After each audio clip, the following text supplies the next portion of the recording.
सामने आ रहा है, जो सर्वे सामने आ रहा है, जो जानकारी सामने आ रही है, उससे एक बात तय है, एक बात स्पष्ट है कि आगामी 14 तारीख को 14 नवंबर को परिणामों के बाद बिहार में एक बार फिर से एनडीए की सरकार बनने जा रही है। इसमें कहीं कोई संदेह नहीं है। आप लोगों को कोई संदेह है एनडीए की सरकार बनने में? एनडीए की सरकार बन रही है ना।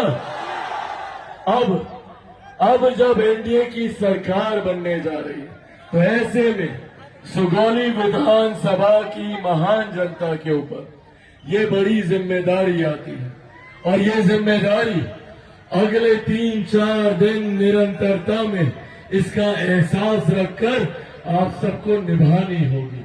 और वो जिम्मेदारी है कि जब बिहार में एनडीए की सरकार बने, जब बिहार में डबल इंजन की सरकार बने, तो ऐसे में आपका विधायक सुगौली विधानसभा का प्रतिनिधित्व करने वाला बिहार विधानसभा में जो विधायक जीत कर जाए वो मुख्य धारा का विधायक होना चाहिए, वो सत्ताधारी पक्ष का विधायक होना चाहिए, वो एनडीए का विधायक होना चाहिए, वो विधायक के रूप में लोक जनशक्ति पार्टी रामविलास के विधायक होने चाहिए, और विधायक के रूप में मेरे भाई राजेश कुमार और बबलू गुप्ता जी होने चाहिए। साथियों, जरूरी है एक जानकार पढ़े लिखे विधायक को चुनकर बिहार की विधानसभा में भेजना। जब ये जीत कर जाएंगे तो डबल इंजन की सरकार का लाभ आपको दिला सकेंगे। ये जीत कर जाएंगे तो मुख्यमंत्री नीतीश कुमार जी के बगल में बैठकर आप लोगों की समस्या का समाधान कर सकेंगे। प्रधानमंत्री नरेंद्र मोदी जी से संवाद कर आपके लिए केंद्र सरकार की योजनाएं ला पाएंगे। हमारे साथ बैठकर हमारे विभाग की खाद्य प्रसंस्करण से जुड़े उद्योग लगा सकेंगे, और ये कार्य अगर कोई कर सकता है तो सिर्फ और सिर्फ राजेश कुमार जी कर सकते हैं। साथियों, एक तरफ हमारी एनडीए की सरकार जिसने इस बात को सुनिश्चित किया है कि पिछले 11 साल में जन कल्याण योजनाओं के माध्यम से, गरीब कल्याण योजनाओं के माध्यम से पिछले 11 साल में कि कैसे अमीरी और गरीबी के खाई को कम किया जा सके, कैसे गांव और शहर की दूरी को कम किया जा सके।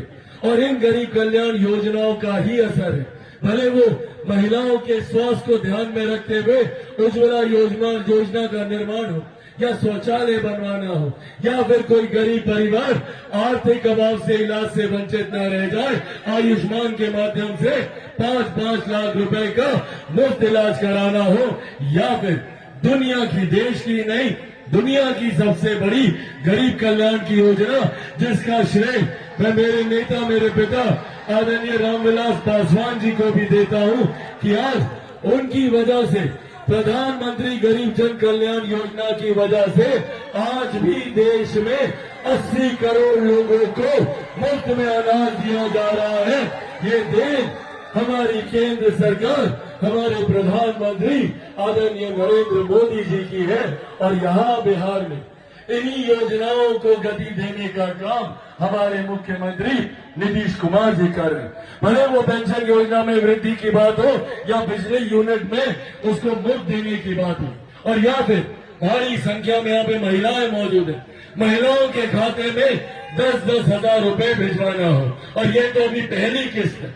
आने वाले दिनों में 10,000 और आएंगे, और 2-2 लाख रुपए तक ये जाकर आपको उद्यमी बनाने की सोच के साथ इस योजना को हमारी सरकार लेकर आई।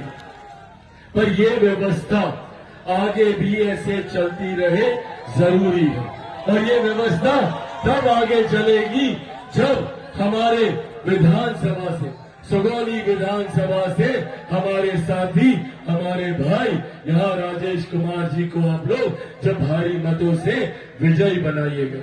अगर गलती से कोई गलत चुनाव हुआ तो अगले 5 साल जो दूसरा विपक्ष का व्यक्ति होगा वो उससे बहाना देगा, बोलेगा कि भैया हमारी सरकार नहीं है इसीलिए हमारी सुनवाई नहीं होती, स्थानीय प्रशासन हमारी बात नहीं सुनता।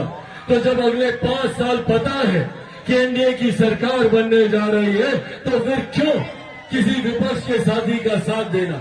एकजुट होकर, एक मुस्त होकर, एक तरफा होकर, जात पात धर्म मजहब से उठकर, क्योंकि अभी आएंगे महागठबंधन वाले, आप लोग को जात पात धर्म मजहब में बांटने की बात करेंगे। क्या है भैया इन लोग का एम समीकरण? एम में सांप्रदायिकता है और उस एम को इन्होंने से वोट बैंक बना के रखा। वाई में जातीयता है और वाई का लाभ सिर्फ एक ही परिवार को मिले। खुद मुख्यमंत्री बनेंगे, जेल जाएंगे तो अर्धांगिनी मुख्यमंत्री बनेंगी, अगली पीढ़ी आएगी तो बेटा मुख्यमंत्री बनेगा, सांसद बनने की बारी आएगी तो बेटी को सांसद बनाएंगे। कोई दूसरा गरीब भाई इनके यहाँ आगे नहीं बढ़ सकता। ये महागठबंधन वालों की सोच है। और वही दूसरी तरफ मेरा भी एम समीकरण है और मेरे एम में हमारी महिलाएं हैं तो मेरे वाई में मेरे युवा साथी हैं। महिलाओं और युवाओं को आगे लेकर तभी सही मायनों में हम लोग विकसित बिहार बना पाएंगे। मेरे प्रधानमंत्री का लक्ष्य है 2047 तक भारत को एक विकसित देश बनाना।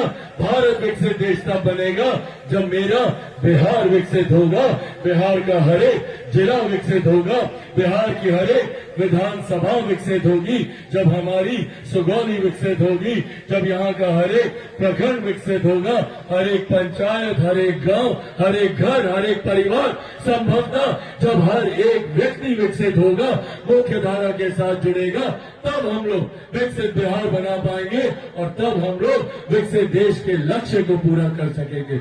इसीलिए साथी आज ये आग्रह करने आया, मतदान करते वक्त जात पात धर्म मजहब से उठकर अपने बच्चों के भविष्य के बारे में सोचेगा।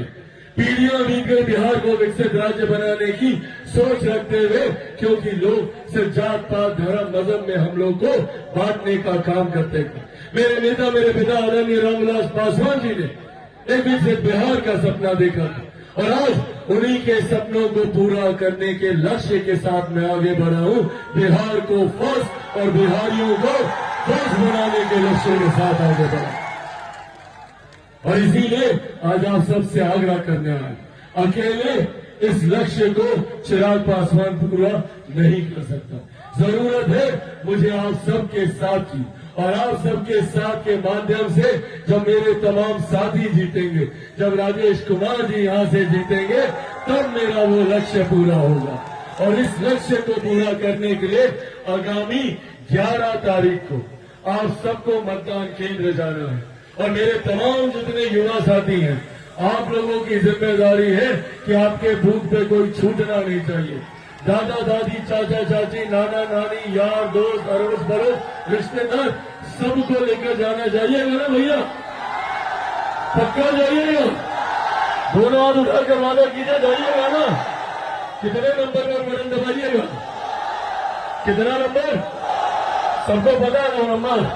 हाँ चाची 2 नंबर पता है? हाँ दिखाइए सब लोग 2 नंबर दिखाइए। 2 नंबर 2 नंबर विजय का निशान भी होता है और इसीलिए इस 2 नंबर पर छाप कौन सा दबाइएगा? हाँ वो देखिए, हम अपना चुनाव चिन्ह अपने साथ लेकर आए हैं, हेलीकॉप्टर को। इसी पर आपको बटन दबाना है। हेलीकॉप्टर छाप पर बटन दबाकर मेरे प्रधानमंत्री आदरणीय नरेंद्र मोदी जी की सोच वाली सरकार बनेगी। मुख्यमंत्री नीतीश कुमार जी के अनुभव वाली सरकार बनेगी। आदरणीय जीतन राम मांझी जी के समर्थन वाली सरकार बनेगी। उपेंद्र कुशवाहा जी के साथ वाली सरकार बनेगी और चिराग पासवान के बिहार फर्स्ट और बिहारी फर्स्ट की सरकार बनेगी। तो अब अगर आप सबका आशीर्वाद हो तो मैं भाई राजेश कुमार जी को विजय की माला आप सबकी तरफ से पहना दी जाए। पक्का आशीर्वाद है ना? एक बार जोरदार ताली बजा के आप लोग अपना आशीर्वाद दे दें।